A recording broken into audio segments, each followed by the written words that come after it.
You know, I know there can be concern or hesitation about an online schooling experience, and I think over the last couple of years, a lot of people have experienced that in a negative way because they were experiencing it in an environment that was not designed to do that. That this environment is designed for it.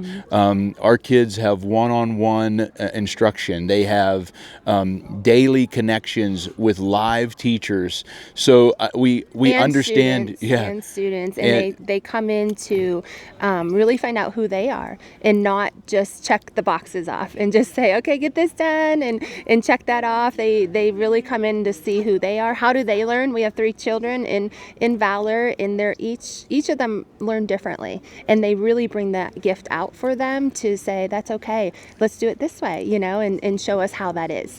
So, you might be thinking in your mind, I don't know if online schooling is right for my child.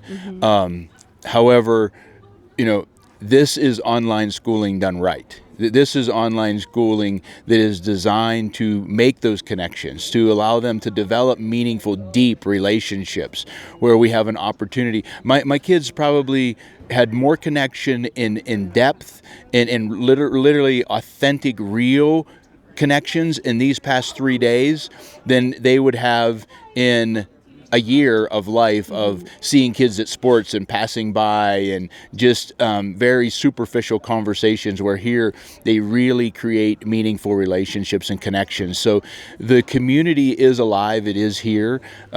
It doesn't create isolation in our children. It creates connectedness. And Valor for me has created a connection for our family. Yeah. Not just the student and like sending them to school and, okay, it's your responsibility. Valor brought the families in to work together and to build that connection for Jesus and who we are as a family. If Amy and I's relationship as parents isn't right, isn't growing, yes, isn't moving closer to Jesus, then that affects everything with our kids' education. So the fact that they recognize that and they invest in us in this way. I've never had anybody equip me to be a father, a Christ following father in my family. I've never had anyone equip me to do that like Valor has done. Yeah, for me too. And to be able to have those hard conversations with our children and even as a family, but to grow through that together, because we're all doing it for one, and that's Jesus. And to create that space within our kids that they're open to that conversation, that they literally set the stage for that conversation to happen, and they allow the trust to be developed so that conversation can be real. Yes.